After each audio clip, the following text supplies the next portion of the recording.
Fevral oyi davomida Chirchiq shahrida nimalar ro'y berdi? Ushbu dayjest orqali batafsil tanishib chiqamiz.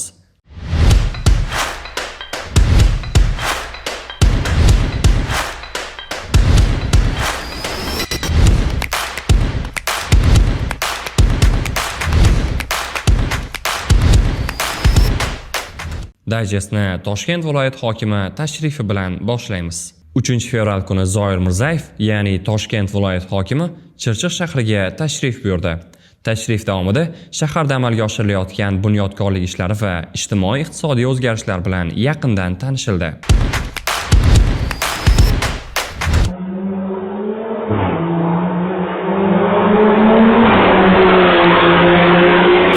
Tezlikni oshirgan haydovchiga chora ko'rildi. Shaharning ichki ko'chalaridan birida yuqori tezlikda harakatlangan haydovchi aniqlandi.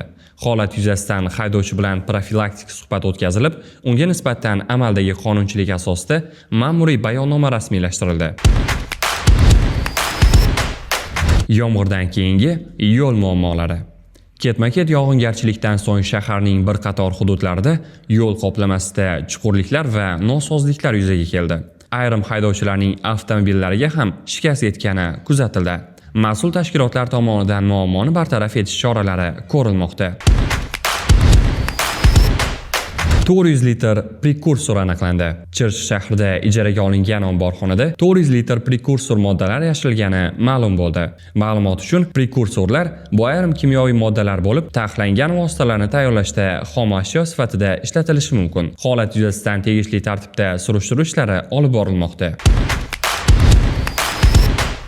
Malatok laqabli shaxs va uning jinoiy guruhi qo'lga olindi. Huquqni muhofaza qiluvchi organlar tomonidan Malatok laqabi bilan tanilgan shaxs va uning jinoiy guruhi faoliyatiga chek qo'yildi. Ma'lum qilinishicha, ushbu shaxs 2025-yil oxirlaridan boshlab Chirchiq shahrida noqonuniy guruh shakllantirishga uringan. U yoshlarni o'z atrofiga yig'ib, ularni noqonuniy harakatlarga jalb qilgan. Holat yuzasidan jinoyat ishi qo'zg'atilib, sud tomonidan gumonlanuvchilarga qamoq ehtiyot chorasi qo'llanilgan. Tergov harakatlari davom etmoqda.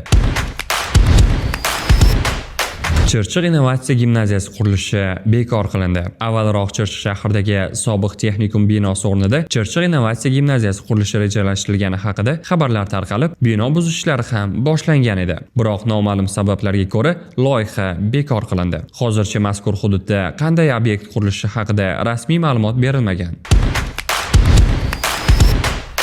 Chiqindi tashuvchi mashina bilan bog'liq holat. 25-fevral kuni Troitskiyda chiqindi tashuvchi avtomashinadan ishchi yo'lga tushib ketdi. Ma'lum qilinishicha, uning ahvoli yaxshi, jiddiy tan jarohatlari aniqlanmagan. Transport vositasi jarima maydonchasiga joylashtirilib, holat yuzasidan tegishli tekshiruv ishlari olib borilmoqda. Chirchiq shahrida fevral oyi davomida ro'y bergan muhim voqealar shulardan iborat edi. Yangiliklardan xabardor bo'lib borish uchun Chirchiq Live kanaliga obuna bo'ling va bizni kuzatishda davom eting.